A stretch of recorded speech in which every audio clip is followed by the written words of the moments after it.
Hi everyone. Welcome to the power packed episode of Due Diligence with Rahul. This is a place where we bring you the raw conversations and the journeys of those who are shaping the corporate playbook. And today we have with us Miss Komal Gadia. So, Komal Gadia is a legal leader, business from foundation to national retail scale. She has transformed legal into a growth engine, structuring multiple franchisee models in a record time.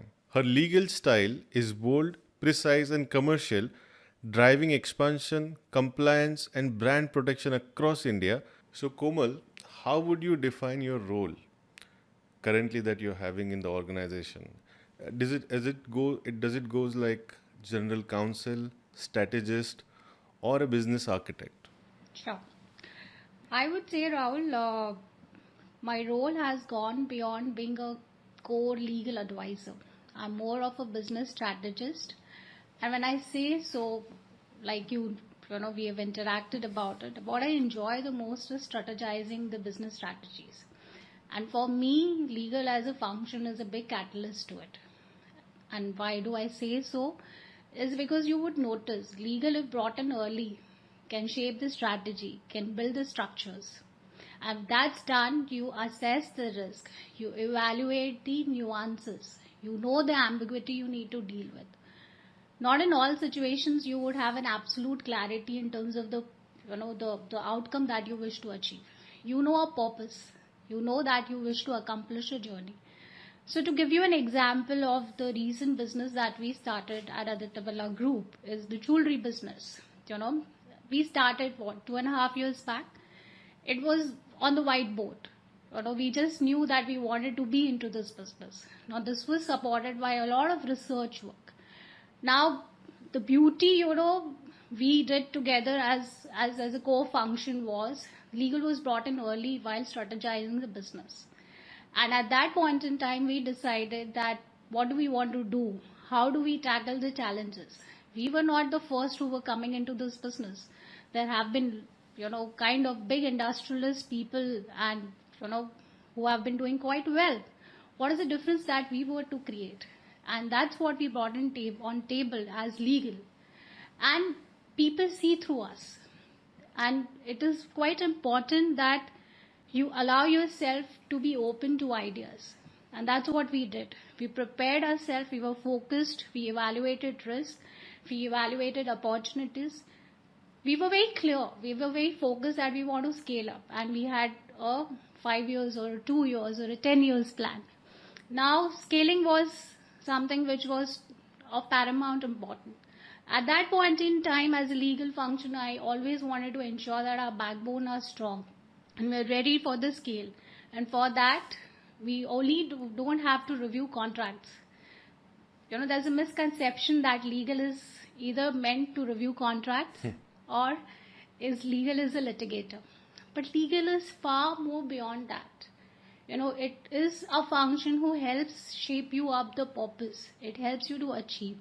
And that's the reality my role brings in. I always ensure that I give sound opinion which are sustainable.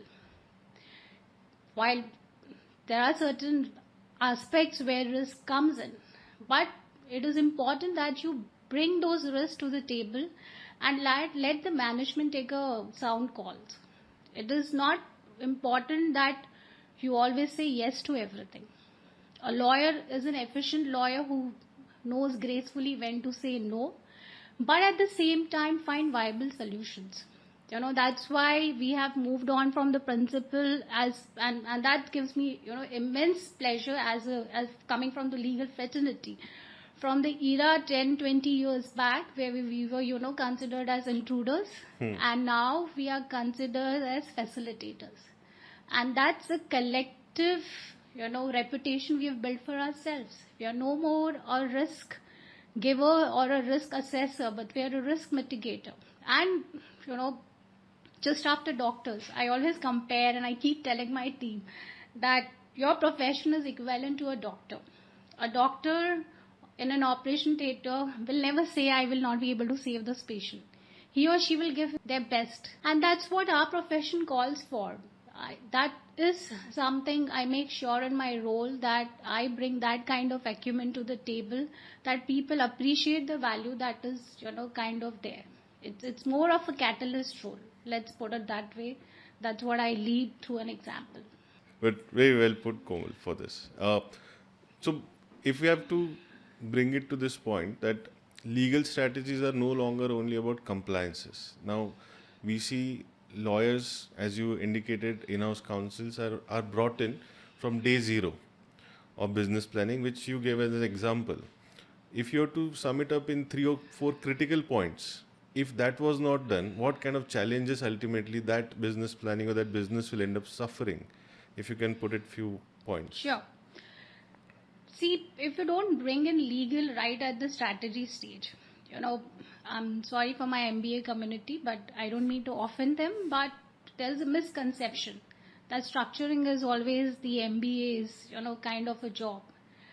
I've always broken that myth, Rahul, in my entire journey till date, and and that the reason I'm mentioning this is to bring home the point which I need to, explain it with an example, is that if you are involved as a lawyer in structuring, what is that you're aiming to achieve? You're aiming to achieve that you have a sound business, which is long term and sustainable, and you don't face challenges from a regulatory perspective or a litigation perspective. Because when your margin starts to hit, you are sinking. So why legal should be brought in right at the outset, or if not brought in at the right outset, what it could lead to? You may frame strategy, you may frame business models, but are they legally sound? Could you have done better? Could you have done more sustainable solutioning? Have you thought about all the challenges? Discoveries happens at every stage. You cannot at all point in time have 100% solution. But when you involve or you bring in legal right at the outset, that mindset comes into being in terms of assessing the situation comprehensively. And when you do a comprehensive assessment, out of 100 you have killed 99 of the situations which you may come across. A legal person will look at it holistically from all the legal challenges, from a jurisprudence perspective to the legal challenges, what is coming forward, how are the regulators reacting to the situations like this. Okay. And if that is done, then your business is sound and you will be more confident when you launch. So that is a downside, and compliance is not an option. That has to be a culture. Agreed. It's compliance first culture that we need to imbibe within our respective organization, because if that's introduced, there is going to be a phenomenal change in the way you're doing business. Agreed. Actually, if compliance helps businesses to build a right foundation, and then any challenges, be it internal or external, they can be handled pretty well with that. Thank you. So, did you always imagine finding yourself at the intersection of law and business strategy, or this is something eventually, opportunities came to you and you grabbed it accordingly on the way? I'm a first generation lawyer, Rahul, in my family, and what always excited me the most was to create solutions and handle the most difficult situations and give very sustainable solutions. And therefore, but yet at the same time, I didn't want to do Mundana legal advisory. I wanted to be a strategist legal advisor. And that's why the intersection of law with business strategy. I bring the legal knowledge. I don't want to be ever, or I never wanted ever to be known only as a legal expert. I wanted to be known as a strategist legal advisor or a strategist legal partner, to say so.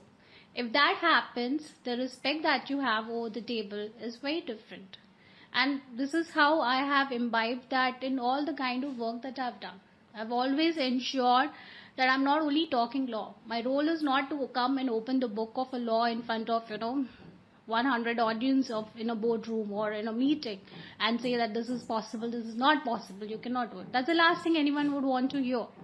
How do you ensure that the interpretations that you're doing are sustainable and bringing the viable solution for the organization and supporting business growth? At the end of it, it's bottom line for everyone. Agreed. But how do you make it sustainable and legally compliant is the journey that the lawyer brings in, and that I ensure in my role by wearing double hat, that is of a lawyer as well as a strategist. So, Komal, India doesn't have dedicated code or act for franchisee businesses. In India, we see multiple brands, more than 4 or 5 thousand companies or brands are claiming to have franchisee business model, and there is obvious a struggle that we see. There are a lot of failures we get to hear than successes. Now, I understand your company has delivered a very successful franchisee model, and you've been part of this journey since inception. How did you come around this business model, and what are the elements that allowed you to go ahead with not just one, but there are multiple models of franchisees that you've deployed? Can you give us some insights on that? Sure. First, I would say it's a wrong myth that we don't have laws governing a franchisee model in India. It is true to some extent that we do not have one principal law governing Correct. franchisee like Companies Act for a Yes. company. But you would notice that we have a most beautiful law which have been holding truth for ages. It's the Indian Contract Act. Contract Act. Correct. You name it and it has, answers to everything. Agreed. So, we started with conceptualizing this. And the first thing that we did as a legal function was, or as legal being the backbone of an organization, we took time to get clarity on the purpose, the intent that we wish to achieve through the model. It's at the end of the day a commercial arrangement that has to be put to the legal reality. We made sure that we understood the purpose well. And there we dumped ourselves into one room and ensure that we evaluated from all the legal angles. And you would be amazed, Rahul, when we say that we don't have a franchisee law in India, we have Indian Contract Act, we have Sales of Goods Act, there's a bailment that is happening, Sales of Good Act is the one which, will give you insight in terms of how you want to stitch it from a legal perspective.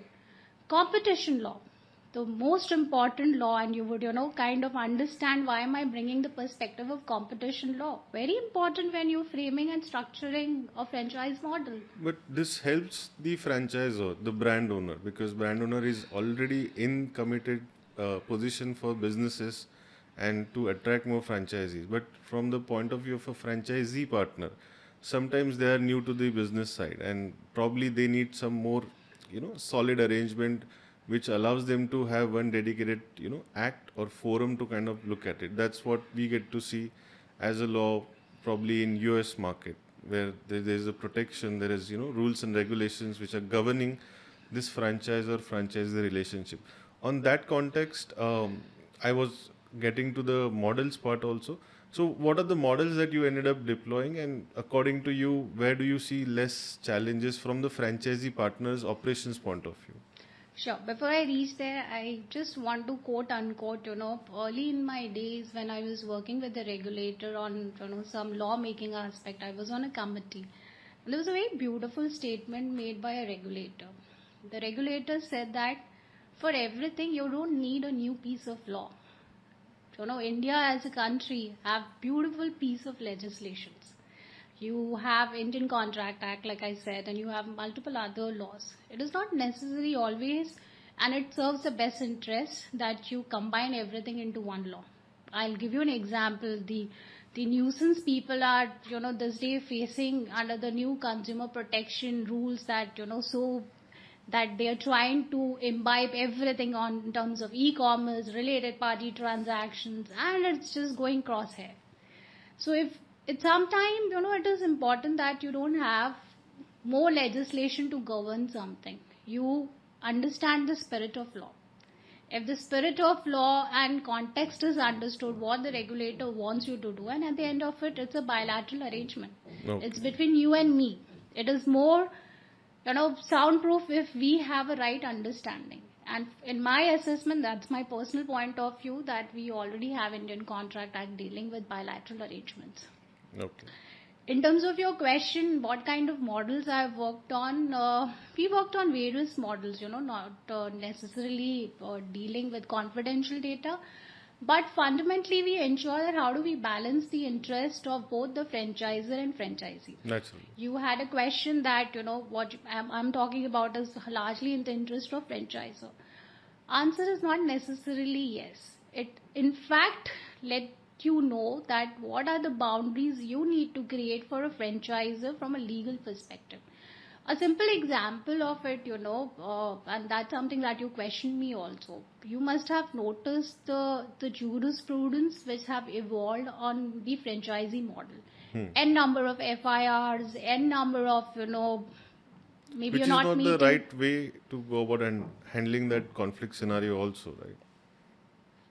Maybe not. But, it's more how clear is your contract. Correct. It's all about how clear is your contract on all of those aspects. Largely, the issues or the disputes would arise in terms of the margins. There's Right. no other thing other than that you're going to be disputing with each other. Right. If it is abundantly clear what are your obligation and your rights, I think it's balanced. It will at least stand the test of next 10-15 years with that franchise partner. Agree. In my journey with this company, I worked on 4 to 5 models, from management models to, there's this very famously quoted for people to, relate to this model. There is this FOCO, which is franchisee owned, franchisee operated, franchisee owned, company operated, COCO, and there's hybrid models. So we've not worked on one single model, Rahul. I take a lot of pride in, saying this, and this is not only my effort. This is a combined effort of my team and, me together, because of which I'm able to speak to you today. And what we have gone about doing is, we have evaluated, we didn't want to do the ordinary. Therefore, you would notice that we worked on variety of hybrid model, which was sustainable. It is equally important that, it was balancing the interest of both the parties. And the way we have conceptualized the entire model, it's a win-win for both the parties. So sometimes the observations that we get to hear and some of the situations that we as a law firm and litigating advisors come to us from franchisee partners at a times where they have very limited room or say in the established format of contract that they get. So it's an option for them. Either they subscribe to it or they have to let go the opportunity. So if a franchisee partner has to select a good model, what are your essential elements that franchisee partner should keep in mind before getting into any franchisee? Kind of hygiene check that you can suggest. I'm sure your models are having that, and something that our viewers can understand from there. Certainly. What is important is, I'll start with a disclaimer for the franchisee, and this will help the franchisee to be taking sound decision. We have, a terminology we very often use in our legal fraternity, caveat emptor. Okay. Now, it says it all. To make it simple for the franchisees is, be aware of what you're signing. Okay. Know your rights, know your obligation. It's a simple mathematics. If you understand your obligation first and your rights, everything adds up to it. Right. Don't be overwhelmed by, the indemnity clause. I know it scares the franchisee, but no company would have a franchisee arrangement without an indemnity clause. But what is important for you is, do you understand the business? As a franchisee, what you're subscribing to, it is quite important that first thing is you understand the business. Everything apart. If you understand the business, you understand the nuances and the challenges that may come your way in that business, and you appreciate the rights and obligation you have bilaterally agreed to, I think you've achieved the game. Idea is, you are partnering into this relationship from a long-term perspective. It's a little funny example I would want to give it to you is, Please. it's like a marriage. Whether you want to make it sustainable or you want to quarrel upon every other aspect is up to you. It's a long-term sustainable relationship that you wish to build. Take time, pause, reflect, read, understand, don't fight over small issues. I mean, I've seen franchisees, discussing days and days on very infractious kind of, clauses, which are not even meaningful for you, but they are there because if the unknown happens, it has to be there. Focus on what is important for you. Like I said, understand the business, understand the people you have to work with. I mean, that is another important angle. Just like mergers and acquisition, where there is a cultural collaboration. It may not be a merger or acquisition, but in my perspective, it is. Because you're in this business for next 10, 15, 20, 25 years. Agreed. And if there is a cultural collaboration, you understand and you set the expectation right for each other, you've achieved it. It's going to sustain the marriage. Otherwise, if you are not clear, the next day you would be, with your lawyer arguing over something which was not your purpose. You wasted your resources, you wasted your time. So the franchisee partner ideally should do necessary well-informed decision making and due diligence on the brand to go about. Any specific element of due diligence which could be considered as a red flag that you can share? From a franchisee perspective? Yes. For franchisee, I would say understand your partner. That is the most important diligence you need to do. Okay? If you understand the partner, if you understand their culture, their value systems, and you believe that you could, imbibe them as yours, and assess the potential conflicts that you may have with that person. Okay. Speak, discuss them. Okay. Set them clarity. I think have an absolute clarity on the commercial arrangement and expectation. That is the most important. Due diligence is a must for a franchise partner.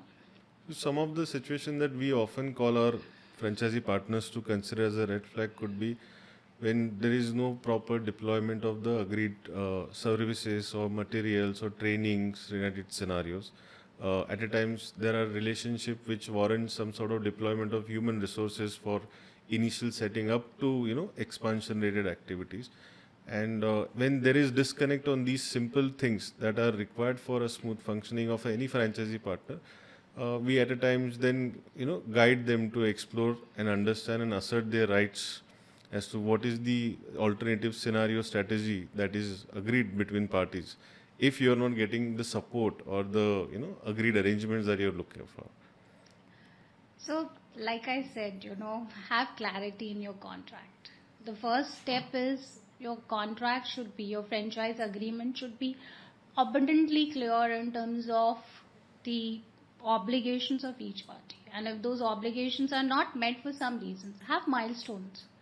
Define the milestone that within this many days this has to happen. If it doesn't happen, what is the escalation mechanism? Not necessarily everything needs to travel to court. Agreed. Okay, a good draft is a draft which provides for all the potential eventualities without necessarily going to court. In franchisee disputes, do you see parties opting for alternate dispute resolution methods? There is a tendency. It depends on what has been the past precedent that person have dealt with. Some prefer ADRs, but some also prefer court. Court, in my assessment, is a speedy resolution mechanism so far as franchise disputes are Really? concerned. I believe so. Okay. I believe so. And why do I believe so is, Rahul, is because you would notice that largely all your franchise dispute would start with an FIR. Okay. And it becomes a mindset issue. If somebody is already so agitated and have filed an FIR, it's very difficult for that person to mediate, sit in a room and come with a common mindset and discuss things amicably, because that person feels cheated. So there's no one answer to it. It depends on the situation.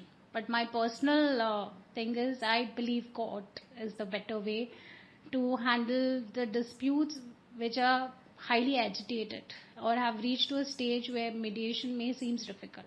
And like I said, not necessarily. There has to be milestone and mechanism that has to be defined in your contract. Mediation should definitely be Right. an early on step before you reach to court. So have 2 stage of mediation in your contract. Okay, And one is in-house, one is even our in-house. commercial proceedings are also compelling parties to explore mediation Yes, first, yes. as There per have the. been quite a few Yes. recent judgments where the court has said that you have to kind of mediate before you come to me.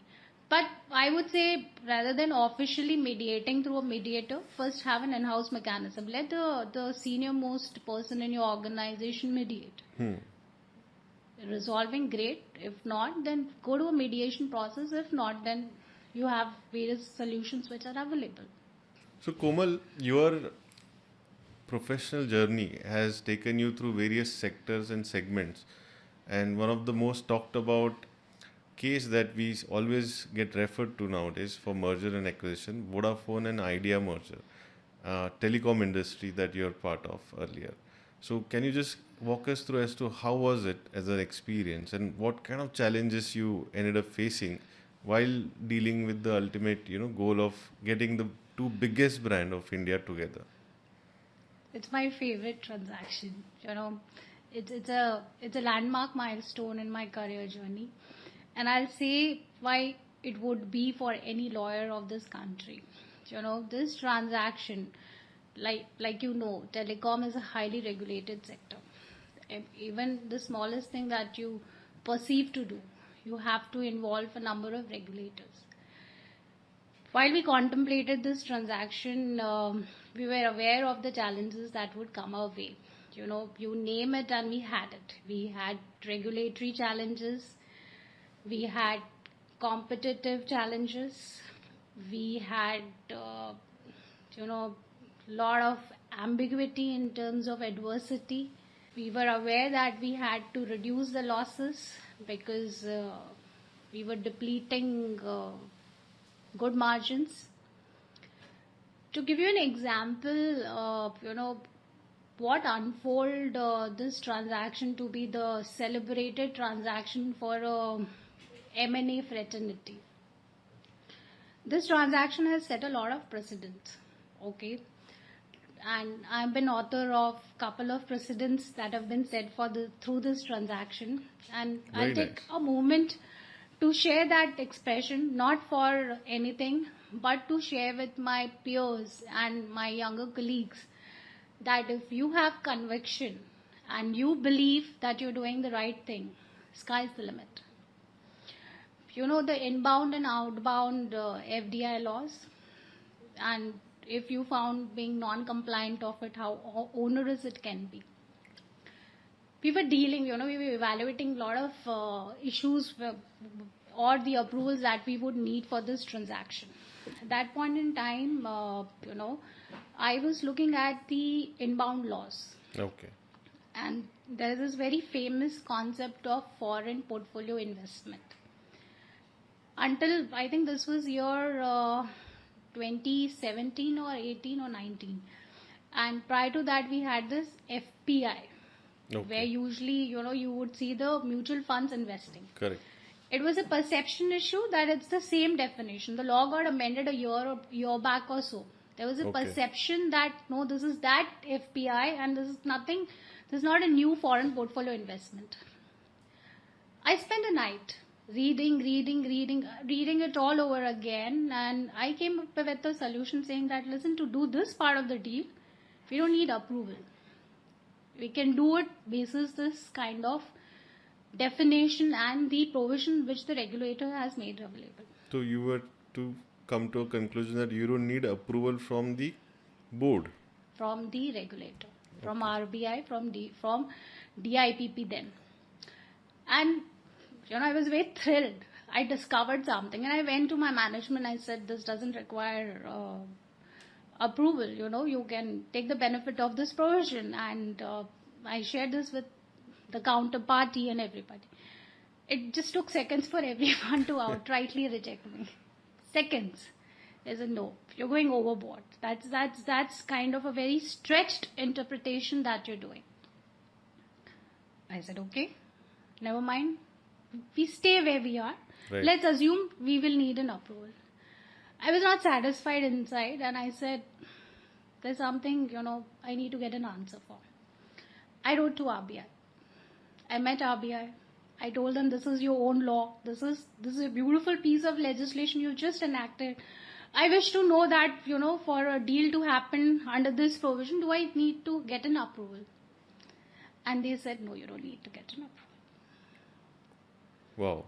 This confirmation or the From the RBI that must have saved a lot of time for the group there. Absolutely. We saved multi-billion crores. Wow. And I was so happy, Rahul.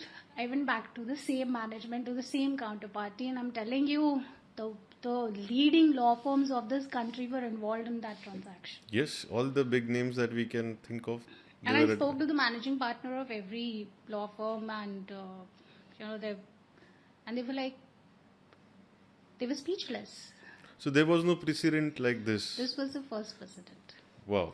We laid the first precedent for the country, and ever since then, in largely all the M&A transactions, you would notice people have been taking benefit of it. Yes. The idea is, why did I mention this, Rahul, is because it's the conviction that matters. And the interpretation, whether you're moving in the right direction or not. Vodafone Idea merger was a life-changing professional event for me, because the engagements which I had to do with ministries or DOT, if you remember, during that point in time, there was a tussle between Competition Authority and DOT as to who will approve this transaction. Competition Authority said, I have jurisdiction over the spectrum and things that you're planning to do, and DOT said, no, I am the principal regulator. How do we deal with such situations, Komal? If two of the authorities are demanding them to have the control on things? See, the first step in the process is you go and meet both the regulators. And do you bring them together? You have to make the right noise. Okay. And ask them to talk to each other. Okay. Now, the outcome could be, yes, they will talk to each other and you will have amicable outcome. But in this case, it led to a court event because our interest was getting impacted. And the court ruled that in this particular transaction, DOT being the principal regulator, this part of the deal will be approved by DOT. The idea is, this deal has also taught me, how do you engage and deal with ambiguities. We had the purpose laid. We had to mitigate the losses. We had to ensure that the biggest transaction of the country gets done in the most efficient manner. But the challenges are every morning I used to wake up, I used to have 10 different notices from regulators or some fiasco which the competitor did, and we used to be amazed.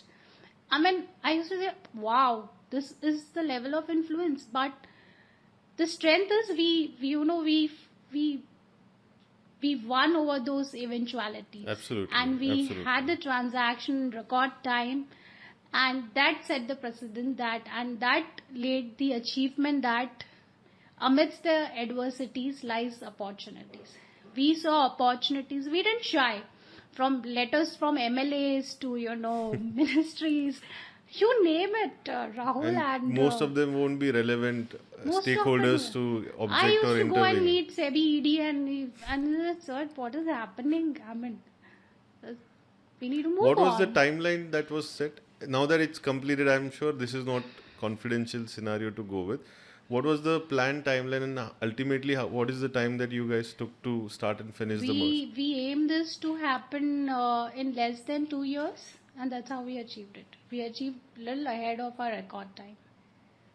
Interesting. So we see this consolidation taking place in major sectors to go with. Telecom, now we have got 2 or 3 major players left in India. Any other sector you think is also experiencing certain types of consolidation? Solar is another such sector. You see, this sector has a lot of opportunities, but it's a capital intensive sector, and therefore also you're seeing a lot of foreign partners venturing into this business, collaborating with Indian players. It's something which is quite sustainable from a long term environment, safety perspective. And this is one sector where I see a lot of consolidation will happen.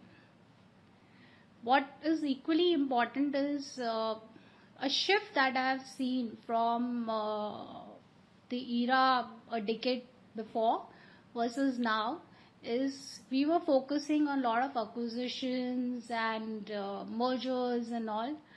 So there's a shift that I'm seeing from the last decade. A decade before was an era where we saw a lot of mergers and acquisitions. This is the era where we are seeing a lot of greenfield growth. There's a lot of emphasis on building capabilities in house. And I kind of resonate why that shift. Okay, the rationale is not necessarily every merger or every acquisition work. Like I said earlier, it's a large piece of it is dependent on the cultural collaboration that happens, and most transaction fails because there's no cultural collaboration, and therefore people are now and companies are now shifting to organic growth, and this you would notice, like a lot of franchisee businesses are coming across, a lot of organic people are putting a lot of manufacturing facilities.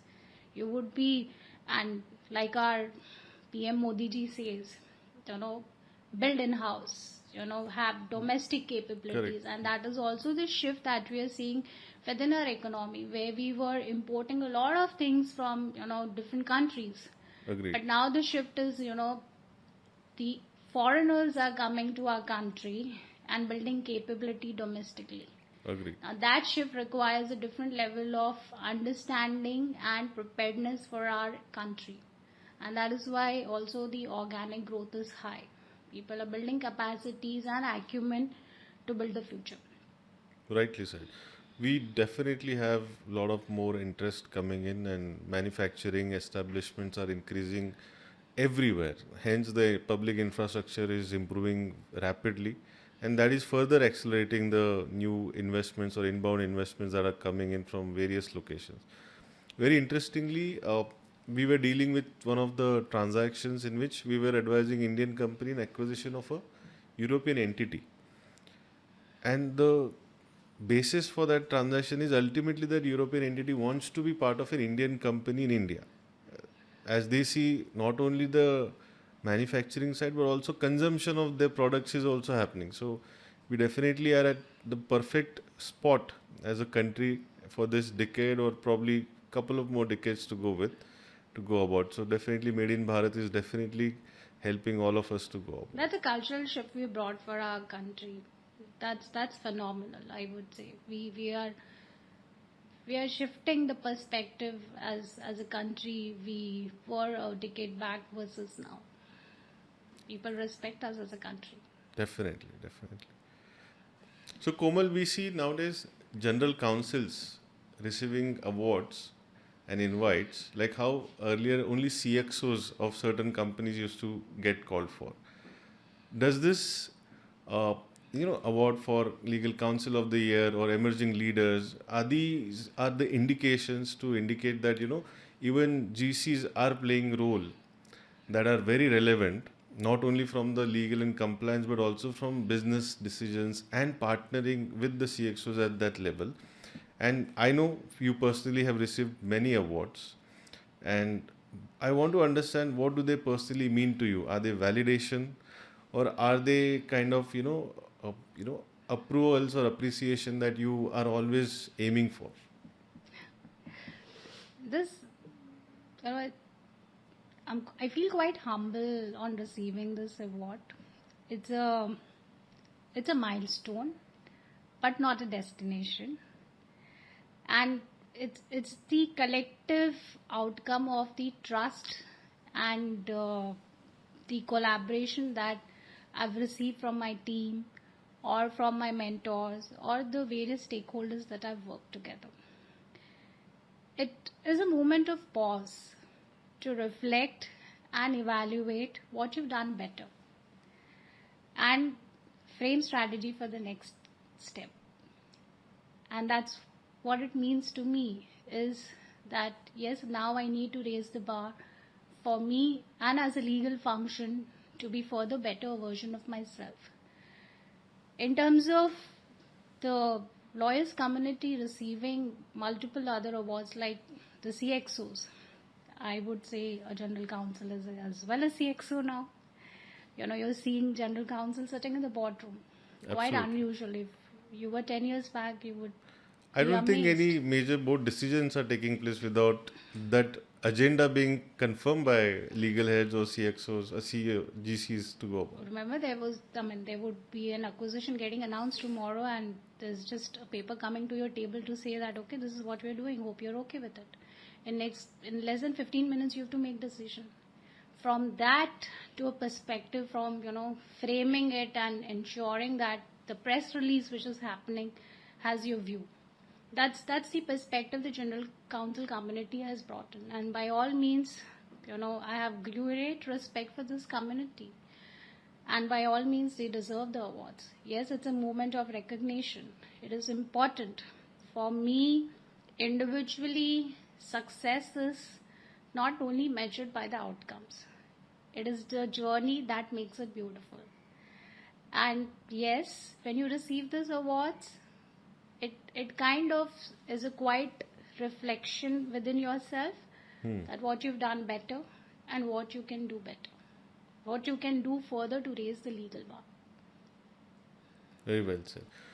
When as a governing council or general counsel we enter into these important functions of businesses, how difficult it gets for you to speak the language that you are supposed to bring solution in, that is legal, versus the management or the other CXOs who are not used to this language.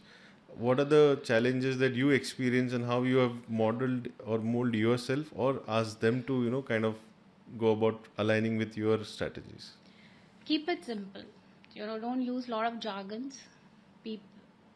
How much of a fancy they may look, or they may, speak.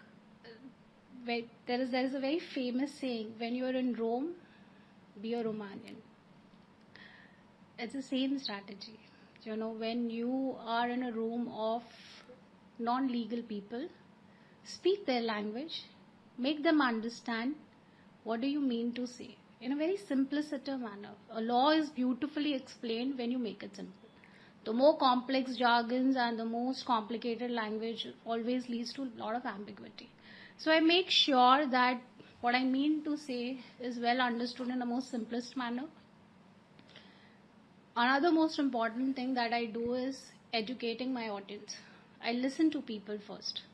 It is very important, we have 2 ears and one mouth. We need to listen more. And that's what I do in my assessment of any facts or any transaction. The first thing that I do is I listen to people quite carefully. I understand the data. I understand the statistics. I understand the purpose and the expectations. Very important for lawyers is while you're in a room, you also understand the body language of the people. I'm slightly digressing from your question, but it is important. Yes. At some stage of my career, I met very senior counsel, okay? I will not name him, but the most premium or most celebrated counsel of this country, and I don't think nobody knows him, nobody would ever not know him. Like an arguing counsel, you're saying? Yes. That's different learning. When you go to such senior counsels, you learn a lot, and you will see that the first thing they do is they listen to you very carefully. Their prep is hardly 15-20 minutes or half an hour. You have plethora of facts with you, and you're overwhelmed with emotions, okay? And you would want to say everything on the earth, and that person gives you opportunity to speak. You've seen that? Yeah. Now, that person will listen to you and listen to you very patiently, okay? In that process, what the senior counsel does, they listen to you, they understand your emotions, they understand your purpose, they understand your intent, where things have gone wrong by you, what are your strengths and what are your weaknesses. That half an hour conversation is something enables that particular counsel to build strategy, the legal strategy that person needs to build for you to fight your case. Very true. The principle is no different for an in-house counsel. That's a battle outside, that's just a battle inside. Understand emotion, sentiments, and people's psychology and their body language. I would say for all my younger colleagues that always in a room study people's body language. Not necessarily everything will go as per your advice. Agree. Sometimes you cannot deal with complacent mindsets, but give your best. Okay? That is what is most important. No, I fully agree. Listening solves so many things when you have, like for us as a litigating law firm, we receive many of our clients' situations, and most of the times, allowing a simple listening scenario to take place, you will end up finding solution in their explanations, and that's where a lot of trust also get built. If you are dismissive, if you don't allow someone to explain problem, before that only you start painting with the situation with your solutions, it doesn't get well received that way. I cannot agree more to this. So very true. uh, I want to move to your journey in terms of the kind of commitment that you've shown by I'm sure ABG Group is very happy to have someone like you as a long-term committed person. But we generally get to see professionals spend between 3 to 5 years in an organization and they kind of feel saturated. They say that we have hit the ceiling here for growth, and these are the usual responses that we get to see. And sometimes individuals like me, we label it as a generation problem to go with, which sometimes could be right, or most of the times it's not the accurate thing that we are actually trying to ascertain. With you, what has driven you to be committed and be part of such prestigious group for 15 years of time frame, almost 15? I may be wrong, feel free to correct me. And this sort of long term commitment, what it enables you to get out of it? Rahul, I would say I was blessed, okay, to get the right kind of experience that I was hungry for. Why did I stick to the group, if that's the question, for 15 years? Is basically I'm always hungry to do something which is extremely challenging. And I was fortunate enough to get those kind of experiences. At ABG, I have worked up for various sectors. I worked If you in can name few. I work for telecom, I work for financial services, I work for manufacturing, I work for retail, Wow. I work for fashion, I work for solar, chemicals. This I can immediately Wow. recollect. But yeah, and in terms of experience, I would say I have been an M&A expert. Okay, I've led M&As for the group. That gives me immense kind of learning and opportunities, like one of the precedent I've shared with you. In my M&A days, I never shied to create precedents. I didn't want to do the normal one. M&A becomes quite boring for you when you just follow the script. Yeah, if you do the repetitive targets There's and no fun. questions, yes, But I was absolutely. committed to create an aha moment for myself and for my organization. Purpose was known that we had to achieve this transaction. But what do I do out of the box to make this happen and create precedents? I was fortunate enough to have a wonderful mentor. He taught me always think out of the box, never settle for ordinary. That wired me to be the individual I am, Rahul. The perspective that I got to work with regulators on. I've been on various committees of the government, and the practical experiences, that I've seen there, and the challenges and the industry perspective also to those kind of laws, and the preparation that it needs.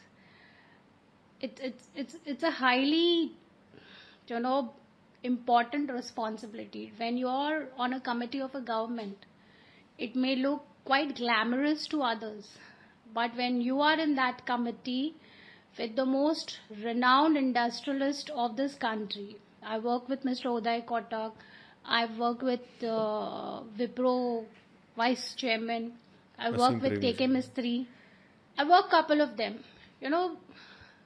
The first meeting I was going for, I'll give you one example. I was going for an Uday Kotak committee meeting, and I was with my mentor. Okay, and I went to my mentor and I asked him that, sir, I'm too young or I'm too small to share a chair with such, respectable people. And I don't know what further I can contribute. This people comes with rich experience of life, industry, law, everything.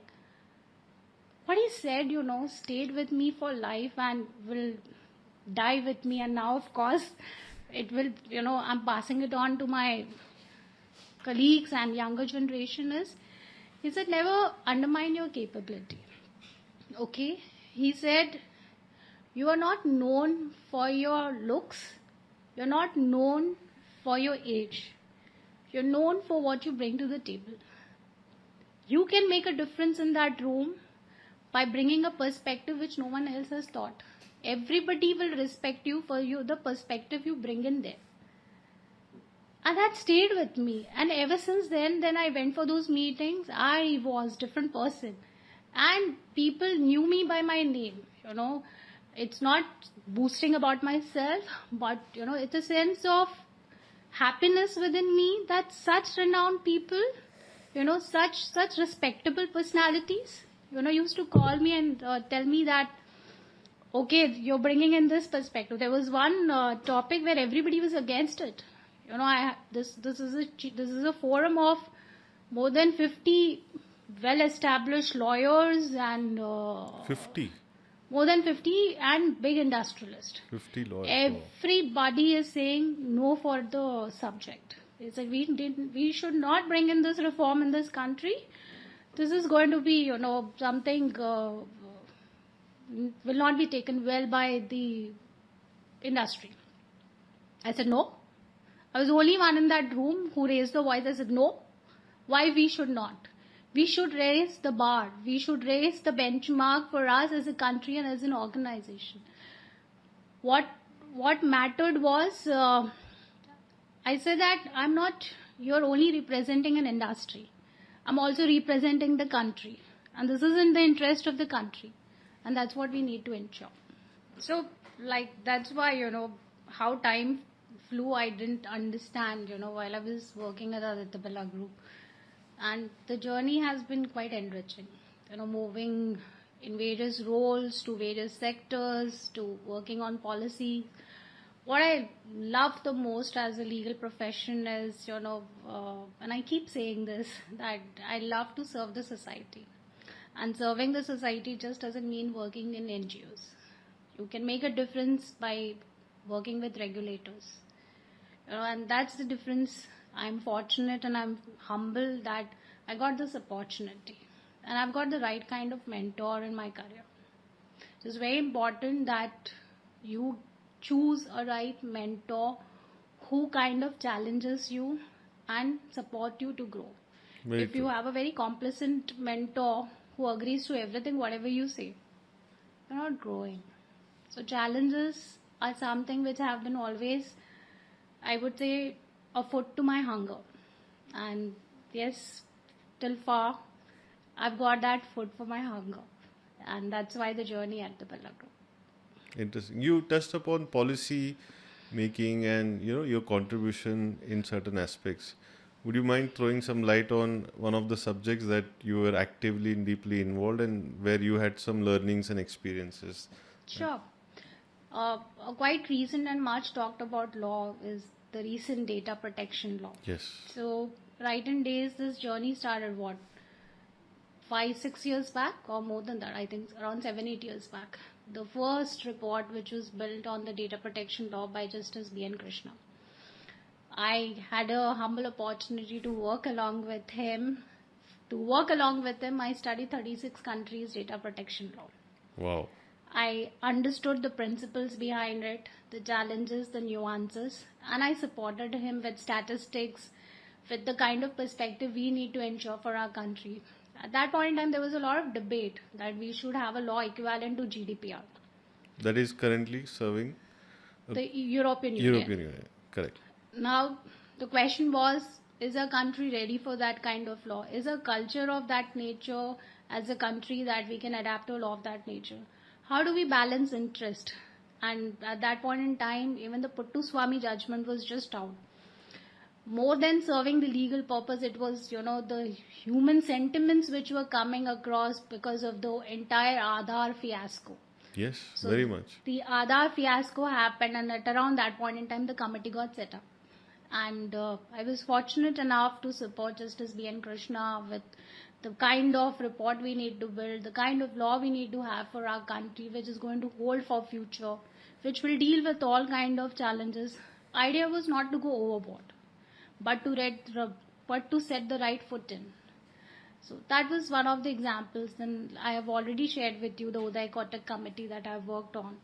So there's a few examples, Rahul, which I was fortunate enough to have them in my career cycle. To be part of such important subjects which are going to change narratives for every citizen across India, because their data will get mapped, managed, and disclosed at a point.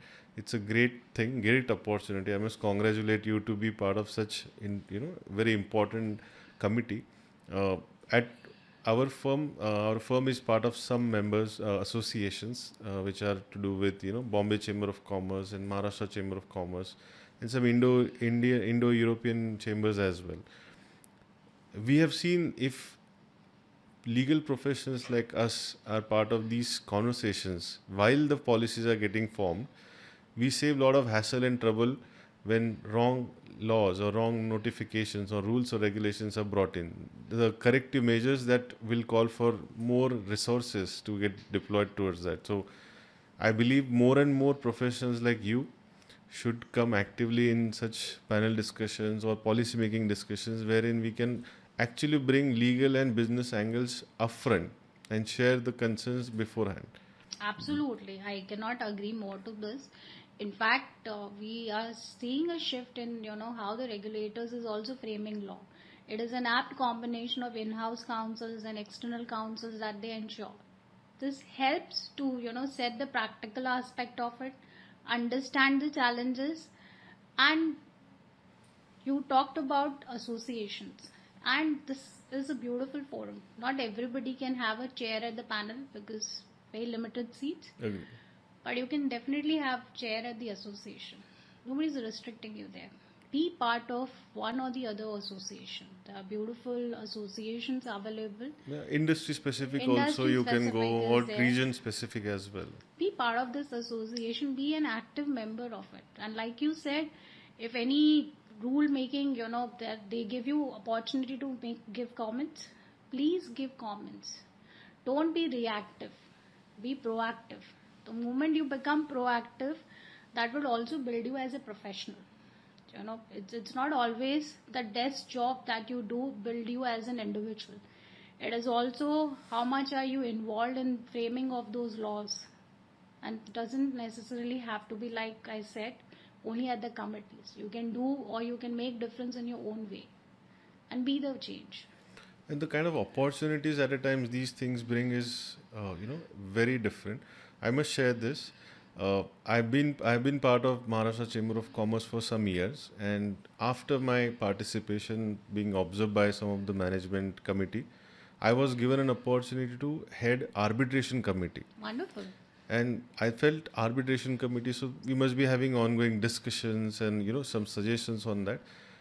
This role responsibility included that we should actively set up arbitration center to begin with, and then bring necessary elements and stakeholders in play to bring more awareness. And Maharashtra Chamber of Commerce being the oldest chambers in Maharashtra for businesses, they are stepping into their 98th year. uh, I, as a lawyer, I, as a litigating or as a party to the arbitration, from there I thought of getting myself trained as an arbitrator first to take up this responsibility. And then, after understanding the scenarios where, what businesses are struggling with from the association's point of view, what they see as an arbitration scenario, it was a different insight altogether. And very rightly, you encouraged that we should be part of such associations, and I see more and more participation increasing day by day. Komal, will move to the most talked about thing nowadays, artificial intelligence. I don't want to get into data part of it. I don't want to get into whether it is right or wrong. I want to get into the practical aspect of its implementation and use.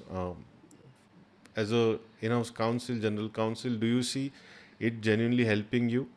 And what kind of assistance you are deriving, or do you see it is a threat for the new lawyers or us or anyone in the legal profession, or it's more like an assistant? So I would answer this, it's a threat if you don't adapt it at the right time. And it's of assistance if you adapt it in the right way. Okay. And when I say so is, can AI replace, there's a much debated question, can AI replace lawyers? Answer is no. It can be of assistance. It's still the human brain which needs to make the difference and interpret the law in the right manner.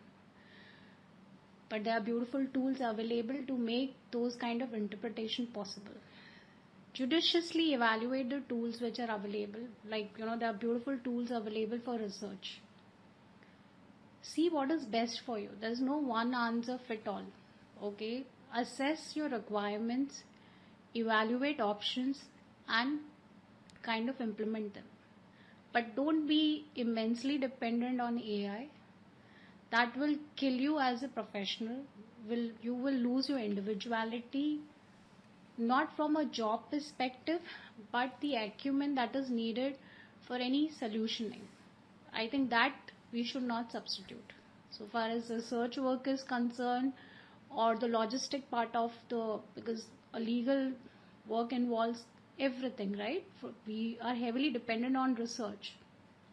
Some assistance can be derived from AI on this, and also in terms of populating it in the right way, AI tool could be, a support. Agreed.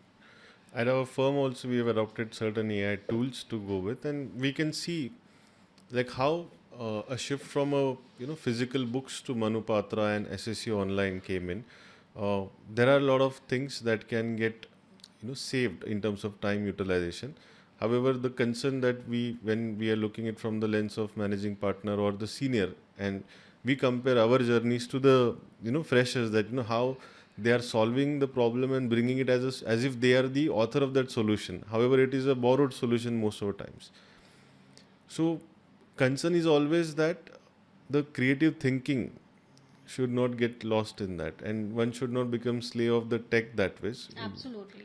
And I feel all of us are experiencing some change and some differences now in terms of the expectation, and I feel there is a big responsibility on everyone, including professionals, be it from the law firm or from the in-house point of view, that there should be some disclosures that to be given as to whether your work is been executed fully by an human or part of it has been coming from AI. Any your take on that part on disclosures? I wouldn't advise that, personally. The reason is, and I cannot agree more to this, the younger generation is heavily dependent on AI tools, and they're generating outcomes in maybe much less time as you and I had done in our days. What is important is, like I said, have AI tool as an assistance. If you don't give reliable legal opinions and put in disclaimer that this is an outcome of AI, people will see through it. Okay? Will that lead to building of trust? Maybe not, because the moment you say this outcome is fundamentally derived from an AI tech, that there will be a little bit of hesitation in the mind of your client to say that maybe is it foolproof, whether it has been thought through from all the angles.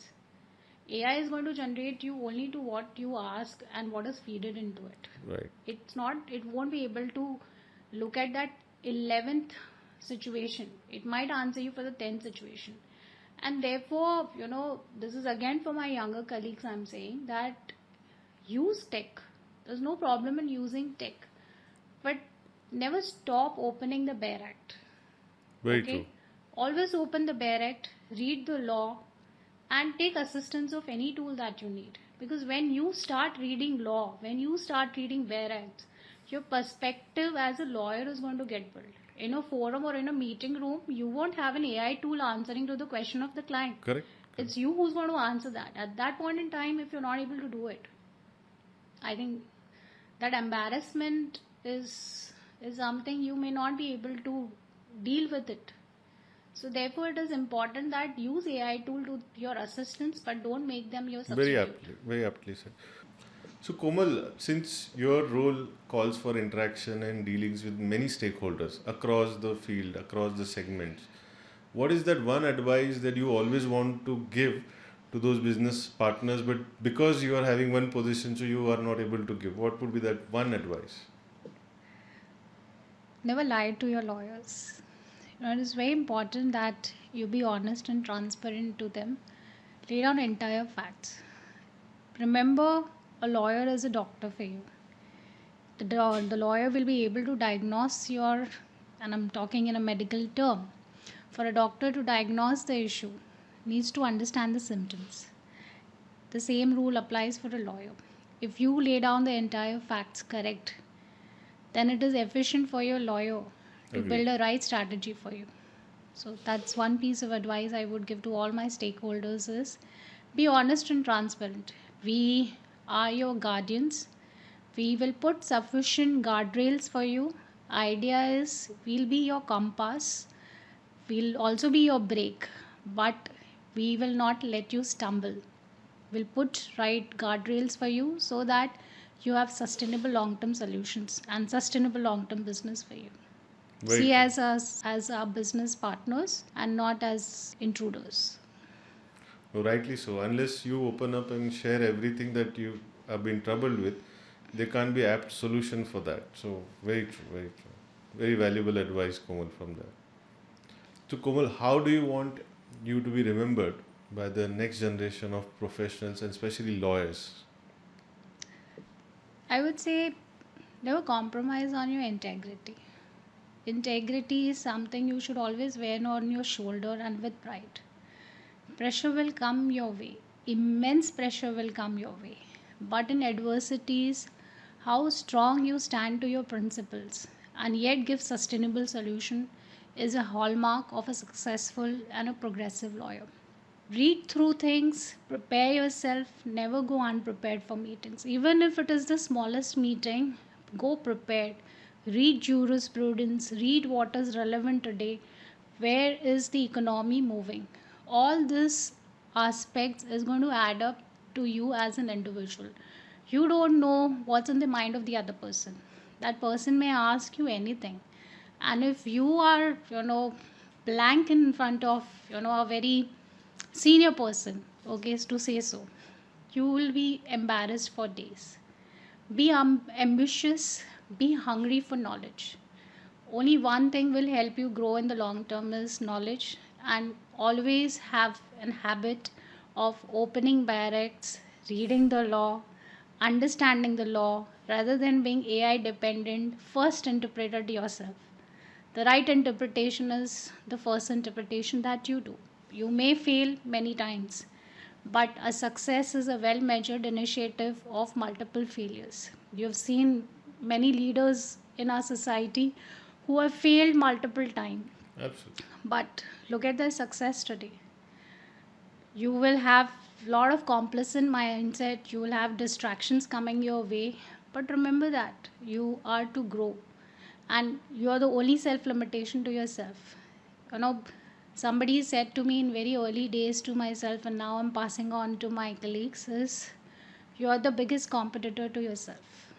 And if you can compete with yourself to be a better version of yourself, and my team, when they listen to this podcast, they'll have a broad smile because I keep telling them that be a better version of yourself. Never compare yourself with anyone. That person's journey is that person's journey.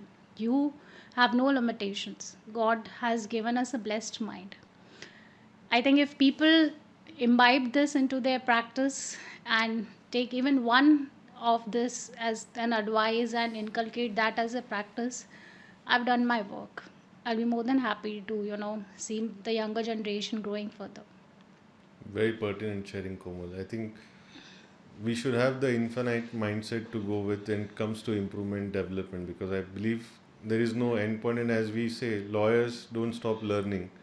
Every day is a good opportunity, every conversation, every interaction. is an opportunity to learn something from that. Thank you so much, Komal, for doing this podcast with us. There will be a lot of interesting learnings and insights that you're going to get from this podcast. I definitely don't want you to miss. And thank you for joining us on DDR, Due Diligence with Rahul. It was indeed a pleasure to have this conversation with you. Thank you for this. If you liked this episode of Due Diligence with Rahul, please like, share, and subscribe.